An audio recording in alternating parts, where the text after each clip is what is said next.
గెలుపు సక్సెస్ ఎక్కడి నుంచి వస్తుంది? ఈ గెలుపు అనే దానిని ఎవరికి దారాదత్తం చేస్తారు? ఒక్కసారి సీరియస్గా ఆలోచించండి. నిజానికి ఎవరి గెలుపుని ఎవరో ఇవ్వరు. ఎవరి గెలుపుని వాళ్ళే సాధించుకోవాలి. శోధించి సాధించుకోవాలి, పోరాడి సాధించుకోవాలి, కష్టపడి సాధించుకోవాలి, సహనంతో ఎదురు చూసైనా సరే సాధించుకోవాలి. ఇక్కడ ఒక చిన్న ఎగ్జాంపుల్ చెప్తాను నేను మీకు. ప్రస్తుతం మనం రాజకీయాలకు అతీతంగా మాట్లాడుకుందాం. ఆ తర్వాత పార్టీలకు అతీతంగా మాట్లాడుకుందాం. అభిమాన హీరో అన్న విషయాన్ని కూడా పక్కన పెట్టేసి మాట్లాడుకుందాం. ఆ తర్వాత పర్సనల్ విషయాలు కూడా మనకు అవసరం లేదు. ఒక మనిషి గెలుపును మనం ఎగ్జాంపుల్గా తీసుకుంటే, ప్రస్తుతం ఒక్కసారి భారతదేశ ప్రజలందరినీ తన వైపు తిప్పుకున్నటువంటి వ్యక్తి పవన్ కళ్యాణ్ గారి గెలుపు గురించి ఒక్కసారి మీరంతా కూడా ఆలోచించండి. 2 చోట్ల ఓడిపోయాడు. తనకి ఒక మంచి కెరీర్ ఉంది, కానీ తన్ని పక్కన పెట్టేసి తను నమ్మిన సిద్ధాంతం కోసం ఎండనక వాననక తిరిగాడు. దశాబ్ద కాలం పోరాడాడు. కానీ మొదట్లో 2 చోట్ల ఓడిపోయాడు. ప్రజలు తిరస్కరించారు. ఒకటి. తర్వాత అధికార పార్టీల నుంచి, ప్రతిపక్ష పార్టీల నుంచి భయంకరంగా అవమానాలు ఎదుర్కొన్నాడు. తిట్ల దండకం తన మీద. వ్యక్తిగతంగా దూషించబడ్డాడు. వ్యక్తిగత విషయాలను తీసుకొని దూషించబడ్డాడు. అడుగడుగున తన్ని అవహేళన చేసిన వాళ్ళే. గల్లీ లీడర్ కూడా కాలేదు అని అవహేళన చేసిన వాళ్ళే. మీరు ఒక్కసారి చూడండి, ఎన్ని హేళన మాటలు, ఎన్ని అవమానాలు, ఎన్ని చీత్కారాలు, ఎన్ని 2 చోట్ల ఓటమి.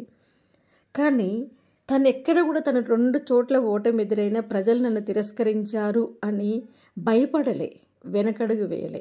ఇతని గెలుపు నుంచి నేటి యువత నేర్చుకోవాల్సినటువంటి, అంటే ఆ గెలుపుని మన పర్సనల్గా మీరు అనుకున్నటువంటి లక్ష్యం గెలవడానికి కూడా ఈ గెలుపు నుంచి మీరు కొన్ని ఆపాదించుకోవాల్సినటువంటి విషయాలు కొన్ని ఉన్నాయి.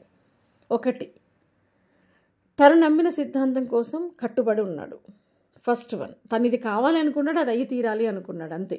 రెండోది, ఫెయిల్యూర్ ఎదురైంది, ఓడిపోయాడు.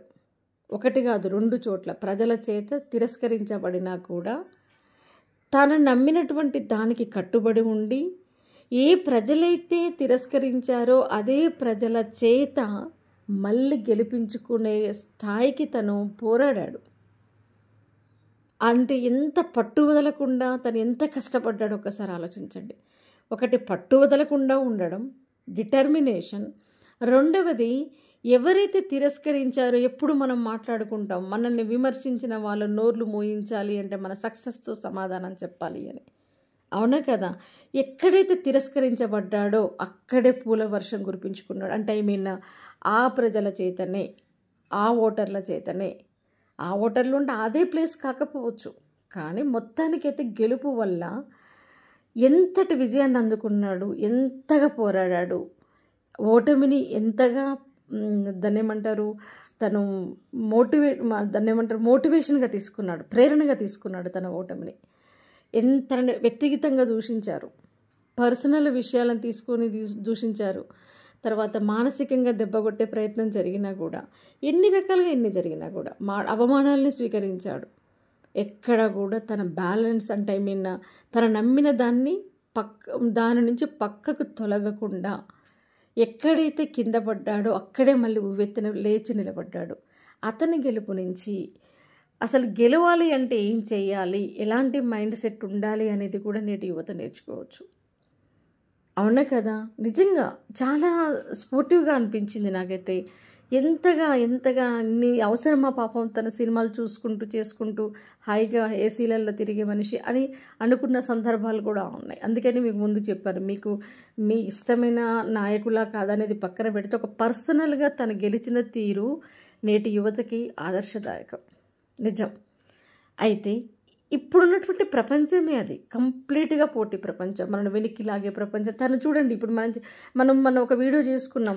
ఈ కొద్ది మందిని, ఈ మనుషులని మీరు గెలవాలంటే వీళ్ళని పట్టించుకోవద్దు అని కొన్ని క్యారెక్టర్స్ గురించి మనం మాట్లాడుకున్నాం. ఒకటి, వెనక్కి లాగే మనుషులు, దూషించే మనుషులు, మనల్ని మానసికంగా దెబ్బగొట్టే మనుషులు, అవమానించే మనుషులు, విమర్శించే మనుషులు, అడుగడుగున ఆటంకాలు కలగజేసే మనుషులు ఉంటారు. ఇప్పుడు ఇతను వాళ్ళందరినీ ఫేస్ చేశాడు, అంతకు మించి ఎదురు చూశాడు, తను నమ్మిన దానికోసం సహనంగా ఎదురు చూశాడు. మొదటి కంటే ఏ రోజుకు ఆ రోజు అంతకు మించి కష్టపడ్డాడు. అవునా కదా? అదేవిధంగా ఈ పోటీ ప్రపంచంలో మనం గెలవాలి అంటే మన మైండ్ సెట్ కూడా అంత స్ట్రాంగ్గా ఉండాలి. మీరు గెలవాలి అంటే ఏం చేయాలి? ఈ పోటీ ప్రపంచంలో మీరు అనుకున్న దానికి కూడా, మీరు ఎంచుకున్నటువంటి లక్ష్యానికి కూడా అంతగా కట్టుబడి ఉండాలి. గుర్తుపెట్టుకోండి, అంతగా కట్టుబడి ఉండాలి.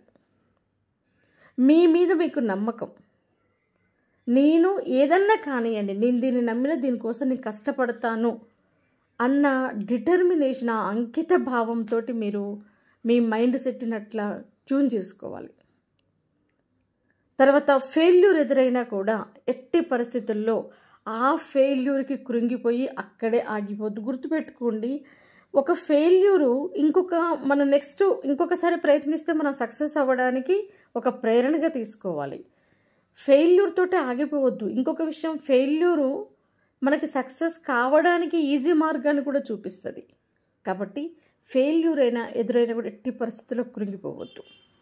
ఇంకొకటి, ఇది పోటీ ప్రపంచం అని ఆల్రెడీ మనం చెప్తున్నాం. మనం పోటీ పరీక్షలు రాసినా అది పోటీ ప్రపంచమే.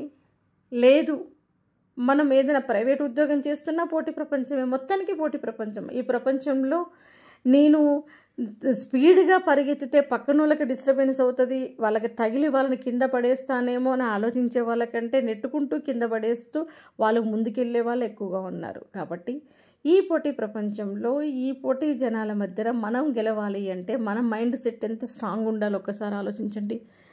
మన పట్ల మనకి 100% నమ్మకం ఉండాలి, పోరాడే తత్వం ఉండాలి, గెలిచేదాకా దాని వెంట పడాలి. సింహం తరిమినట్టుగా తరమాలి, మనం కూడా ఒక పులి వెంటాడినట్టుగా వెంటాడాలి. అంతకు మించి నువ్వెవరితో పోటీ పడుతున్నావు? నీ చుట్టూ ఉన్నటువంటి పోటీ ప్రపంచంలో నీతో పోటీ పడే వాళ్ళు నీకు తెలుసు. నువ్వు రన్నింగ్ రేస్లో పార్టిసిపేట్ అవుతున్నావు, 10 మందితో కలిసి నువ్వు రన్ చేస్తున్నావు. ఈ 10 మందిలో నువ్వు గెలవాలి అంటే నీ విజన్ ఎట్లుండాలి చెప్పండి? వాళ్ళందరికంటే 2 అడుగులు నువ్వు ముందుకెళ్ళే ప్రయత్నమే చేస్తుంటావు కదా. నీ సర్వశక్తుల్ని కూడగట్టుకొని, అంటే పాదము నుంచి ప్రతి అణువణువుని నువ్వు ఉత్తేజపరుచుకొని శరీరాన్నంతా ఒక కేంద్రీకృతం చేసేస్తావు. మైండ్నంతా, శక్తినంతా కేంద్రీకృతం చేసేసి నీలో ఉన్న శక్తినంతా తీసి నువ్వు పరిగెత్తుతావు. అంతే తప్ప నేను పరిగెత్తితే వాళ్ళు ఓడిపోతారేమో, నేను పరిగెత్తితే వాళ్ళకి అడ్డగా వెళ్తానేమో ఇలా ఆలోచించవు కదా. అంటే ఒక్కొక్కసారి మనం గెలవాలి అంటే పాజిటివ్ స్వార్థం అనేది కూడా మనకు అవసరం. పాజిటివ్ స్వార్థం అంటే నువ్వు గెలవడానికి ఒక్కొక్కసారి నీ ఫ్రెండ్స్ని కూడా నువ్వు ఓడించాల్సి వస్తుంది. అంటే నీ గెలుపు మీద మాత్రమే ఫోకస్ ఉండాలి. గెలుపులో కూడా మంచి నువ్వు గెలవాలి, కానీ మోసం చేసి కాదు, ఎదుటి వాళ్ళని ఓడించి గెలవడం కాదు. నీ గెలుపు మీద నువ్వు ఫోకస్ పెట్టు. ఆ ఫోకస్లో నువ్వు గెలిచే ప్రయత్నంలో ఎంతోమంది ఓడిపోతుండొచ్చు, దానికి నీకు సంబంధం లేదు, నీకు వ్యక్తిగతంగా సంబంధం లేదు. కాబట్టి ఫోకస్ అంతా గెలుపు మీదనే పెట్టాలి. హార్డ్ వర్క్ మించినటువంటిది లేనే లేదు. నిజంగా చెప్పాలి అంటే చాలామంది ఏమనుకుంటారు అంటే అదృష్టము ఉండాలి కదా అంటారు. ఇప్పుడు అదృష్టమా? ఒక్కసారి ఇప్పుడు మనం చెప్పుకున్నటువంటి ఇందాక ఎగ్జాంపులే చెప్పుకుందాం. పవన్ కళ్యాణ్ గారి అదృష్టం వల్ల గెలిచాడా, హార్డ్ వర్క్ వల్ల గెలిచాడా? ఒక్కసారి ఇమాజిన్ చేసుకోండి. అదృష్టం ఉంటే అప్పుడే గెలిచేవాడు కదా. అంతకు మించి కష్టపడ్డాడు. తను ఎలా కష్టపడ్డాడు, రోడ్లెంబడి తిరిగాడు, ప్రతి మనిషిని, అంటే తను అనుకున్నటువంటి వేలో తన సక్సెస్ కావడానికి ఎంచుకున్నటువంటి మార్గంలో తన శక్తియుక్తులన్నింటినీ పెట్టాడు. అంతకు మించి కష్టపడ్డాడు. అంటే మనమైనా అంతే, ఏ విషయాన్ని తీసుకున్నా కూడా అంతే. మనం గెలవాలి అంటే అంతకు మించి కష్టపడుతూనే ఉండాలి. మనం ఓడిపోయినప్పుడు ఎంత కష్టం పడ్డామో దాన్ని అనాలిసిస్ చేసుకొని ఆ ఓటమి నుంచి ఇంకా ఎక్కువ కష్టపడాలి. కాబట్టి మ్యాక్సిమం కష్టము అనేది మనల్ని గెలిపిస్తుంది. అదృష్టము అంటే మన కష్టమే. బాగా కష్టపడే వాళ్ళు అదృష్టవంతులు, కష్టపడని వాళ్ళు దురదృష్టవంతులు, అంతే ఇంకా. కాబట్టి హార్డ్ వర్క్ ఎదురైనా కూడా ఫెయిల్యూర్ ఎదురైంది. నెక్స్ట్ మనకు కావాల్సింది అక్కడ సహనం. నువ్వు అనుకున్న సక్సెస్ నీకు ఇమ్మీడియట్గా రాకపోవచ్చు. సక్సెస్ మనతోటి దోబూచులాడుతుంటుంది. ఒక్కొక్కసారి మనకు అందదు. ఇమ్మీడియట్గా మనం నర్వస్ కావద్దు. మనం దాన్ని పట్టుకోవడానికి ఇంకెక్కువ ఫాస్ట్గా మనం పరిగెత్తాల్సిన అవసరం రావచ్చు. మన పరిగెత్తే విధానంలో మార్పు తెచ్చుకోవాల్సిన అవసరం రావచ్చు. మన ప్రయత్నంలో మార్పు తెచ్చుకోవాల్సిన అవసరం రావచ్చు. మొత్తానికి ఒక ఓటమి, ఒకవేళ ఫెయిల్యూర్ ఎదురైతే ఆ ఓటమి మనకేం నేర్పిస్తుంది, ఎలా గెలవాలో నేర్పిస్తుంది, ఏం చేయడం వల్ల ఓడిపోయామో నేర్పిస్తుంది. కాబట్టి ఓటమిని కూడా ఇన్స్పిరేషన్గా తీసుకొని గెలవడానికి మళ్ళీ ప్రయత్నం మొదలుపెట్టాలి. ఎక్కడ ఓడామో అక్కడ గెలిచి నిలబడి చూడాలి. కాబట్టి సహనం అనేది చాలా అవసరం. మనకి ఫస్ట్ పట్టుదల ఉండాలి, ఆ పట్టుదలకు తగ్గట్టుగా హార్డ్ వర్క్ చేసే నేచర్ ఉండాలి. రెండవది సహనం ఉండాలి. ఆ సహనం ఎంతటి అంటే ఎన్ని కష్టాలు ఎదురైనా, ఎన్ని కన్నీళ్ళు ఎదురైనా, ఎన్ని విమర్శలు ఎదురైనా సహనాన్ని కోల్పోవద్దు. ఆ సహనమే మనకి ఎంత సహనంతో ఉంటే, ఎంత ఓర్మితో ఉంటే, ఎంత ఓర్పుతో ఉంటే అంతగా రాటు తేలుతాం, అంతగా గెలుపు మన వశం అవుతుంది. కాబట్టి సహనం వహించండి. ఈ పోటీ ప్రపంచంలో మనం గెలవాలి అంటే పరిగెత్తడం ఎంత అవసరమో నిదానమే ప్రధానము అనేది కాదు. ఇక్కడ ఒక్కొక్కసారి నిదానం మనకి నష్టం కూడా చేస్తుంది. ఇక్కడ లౌక్యం అనేది చాలా అవసరం. అంటే అవసరమైన చోట నిదానంగా ఉండాలి, అవసరమైన చోట పరిగెత్తాలి. అర్థమైందా? సో పరిగెత్తాల్సిన సమయంలో పరిగెత్తినప్పటికీ కూడా సహనం వహించాల్సిన సమయంలో అంతకంటే ఎక్కువ రెట్టించిన మన విల్ పవర్ తోటి మనం సహనం వహించాలి. ఆ సహనమే మనల్ని గెలిపిస్తుంది. ఒక్కొక్కసారి చాలా సందర్భాల్లో గెలుపుకు కారణాల్లో ప్రధాన వరుసలో నిలబడేది కూడా సహనమే. ఎంతటి విల్ పవర్ని ఇస్తుంది అంటే మనం ఎంత ఓపిక పడుతుంది. ఇప్పుడు ఫర్ ఎగ్జాంపుల్ మీరు ప్రాక్టికల్గా చూడండి, ఇద్దరు వ్యక్తుల మధ్యన వాదన జరుగుతుంది. ఒక వ్యక్తి ఉత్తగానే వితండ వాదన చేస్తున్నాడు, ఇంకొక వ్యక్తి మౌనంగా సహనంగా భరిస్తున్నాడు. అక్కడ గెలిచింది ఎవరు చెప్పండి? వాదించిన వాళ్ళు కాదు, సహనంతో ఉన్న వాళ్ళు గెలిచినట్టు లెక్క. కాబట్టి ఈ పోటీ ప్రపంచంలో మనం గెలవాలి అంటే మనకి సహనము అనేది చాలా అవసరం. ఓపిక అంటారు చూసారా, అది చాలా అవసరం. ఒక ఫెయిల్యూర్ ఎదురుకాగానే మన సహనం నశించి మనం ప్రవర్తించకూడదు. అదేవిధంగా ఇక్కడ ఈ పోటీ ప్రపంచంలో నువ్వు గెలవాలి అంటే ఎప్పుడైనా సరే నీ దృష్టి అంతకు మించి అనే దాని మీద ఉండాలి. నిన్ను నువ్వే సానబెట్టుకోవాలి. గుర్తుపెట్టుకోండి, నిన్ను నువ్వే సానబట్టుకోవాలి, నిన్ను నువ్వే షార్ప్ చేసుకోవాలి, నిన్ను నువ్వే మొబిలైజ్ చేసుకోవాలి, నిన్ను నువ్వే మోటివేట్ చేసుకోవాలి. ఎన్ని ఎదురైనా, ఎన్ని అవమానాలు ఎదురైనా ఓపికతోటి భరించాలి. నీకంటూ ఒక ప్లాన్, ఒక విజన్ ఉండాలి. ఆ ప్లాన్ ప్రకారం నువ్వు ప్రయాణించడానికి ఒక సెల్ఫ్గా ఒక రాజ్యాంగాన్ని నువ్వు నిర్మించుకోవాలి, నిన్ను నువ్వు కంట్రోల్ చేసుకోవడానికి.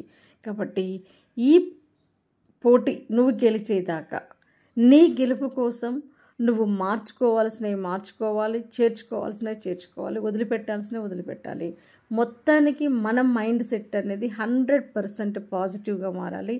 100% పోరాడే తత్వంతో కూడినటువంటి, అంటే ఒక యుద్ధంలో కసితో యుద్ధం చేసే సైనికుడు మాదిరిగా మన మైండ్ సెట్ అనేది ఉండాలి.